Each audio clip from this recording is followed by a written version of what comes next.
আসসালামু আলাইকুম ওরহমতুল্লাহ। সম্মানিত দর্শক, আপনারা কি কখনো ভেবে দেখেছেন আপনার অতি পরিচিত চিরশত্রু ইবলিস শয়তান আপনার শরীরের ঠিক কোথায় বসবাস করে?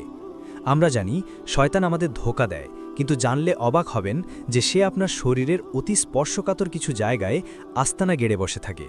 আজ আমরা সহি হাদিসের আলোকে জানব ইবলিস শয়তান মানুষের শরীরের কোন কোন অঙ্গে অবস্থান নেয় এবং সেখান থেকে সে কিভাবে আমাদের নিয়ন্ত্রণ করার চেষ্টা করে।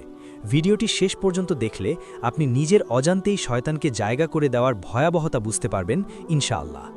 রাসূল সাল্লাল্লাহু আলাইহি ওয়াসাল্লাম আমাদের এই রহস্যময় জগতের অনেক অজানা তথ্য জানিয়ে দিয়েছেন।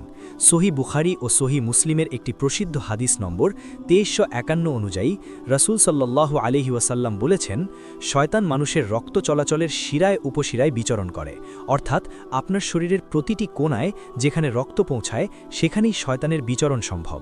রক্ত মানুষের জীবনের ভিত্তি, আর সেই রক্তপ্রবাহের সাথেই শয়তান মিশে গিয়ে মানুষের মনে কুমন্ত্রণা বা ওয়াসওয়াসা সৃষ্টি করে। মানুষ যখন ঘুমানোর জন্য যায় তখন শয়তান আরও সক্রিয় হয়ে ওঠে। সহি বুখারীর হাদিস নম্বর 3269 থেকে আমরা জানতে পারি, যখন কোনো ব্যক্তি ঘুমিয়ে পড়ে তখন শয়তান তার ঘাড়ের শেষ অংশে 3টি গিট দেয়। প্রতিটি গিটে সে এই বলে ফুঁ দেয় যে তোমার সামনে দীর্ঘ রাত পড়ে আছে, তুমি ঘুমাও।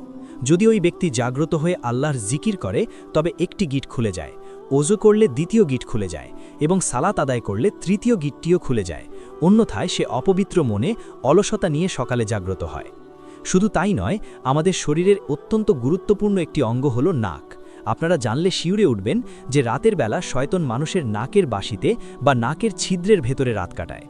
সহি মুসলিমের হাদিস নম্বর 463 অনুযায়ী রাসূল সাল্লাল্লাহু আলাইহি ওয়াসাল্লাম বলেছেন, তোমাদের কেউ যখন ঘুম থেকে জাগবে সে যেন 3 বার নাক ঝেড়ে পরিষ্কার করে, কারণ শয়তান তার নাকের ছিদ্রের ভেতরে রাত যাপন করে। এ কারণেই সকালে ঘুম থেকে ওঠার পর নাক পরিষ্কার করা সুন্নাহ এবং এটি আমাদের সুস্থতার জন্য জরুরি। শয়তানের আরেকটি প্রিয় জায়গা হলো মানুষের অন্তর বা কলব। যখনই মানুষ আল্লাহকে ভুলে যায় তখনই শয়তান তার অন্তরে জেকে বসে, আর যখনই বান্দা আল্লাহর জিকির শুরু করে শয়তান সেখান থেকে পালিয়ে যায়। ইবলিস চায় মানুষের চিন্তা ও চেতনাকে কলুষিত করতে, তাই সে সরাসরি মানুষের মস্তিষ্ক এবং হৃদযন্ত্রের ওপর প্রভাব বিস্তার করার চেষ্টা করে। এছাড়া রাসূল সাল্লাল্লাহু আলাইহি ওয়াসাল্লাম হাই তোলার সময় মুখ ঢাকার নির্দেশ দিয়েছেন, কারণ সহি মুসলিমের হাদিস নম্বর 7490 অনুসারে যখন কেউ হাই তোলে আর মুখ হাঁ করে থাকে তখন শয়তান তার পেটের ভেতরে প্রবেশ করে। এই শয়তানের অনুপ্রবেশ থেকে বাঁচতে হলে আমাদের প্রতিটি কাজে সুন্নাহ মেনে চলতে হবে। খাবারের শুরুতে বিসমিল্লাহ না বললে শয়তান সেই খাবারে অংশ নেয়। এমনকি টয়লেটে প্রবেশের আগেও দোয়া পড়া জরুরি, কারণ অপবিত্র জায়গাগুলো শয়তানের প্রধান বিচরণ ক্ষেত্র। শয়তানের হাত থেকে বাঁচার সবচেয়ে বড় অস্ত্র হল আল্লাহর কাছে আশ্রয় প্রার্থনা করা এবং একনিষ্ঠভাবে ইবাদত করা।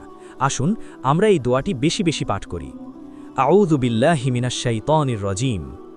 পরিশেষে শয়তান আমাদের প্রকাশ্য শত্রু। সে আমাদের শরীরের রন্ধ্রে রন্ধ্রে মিশে থাকলেও তার কোনো ক্ষমতা নেই ওই বান্দার উপর যে সর্বদা আল্লাহ স্মরণে থাকে।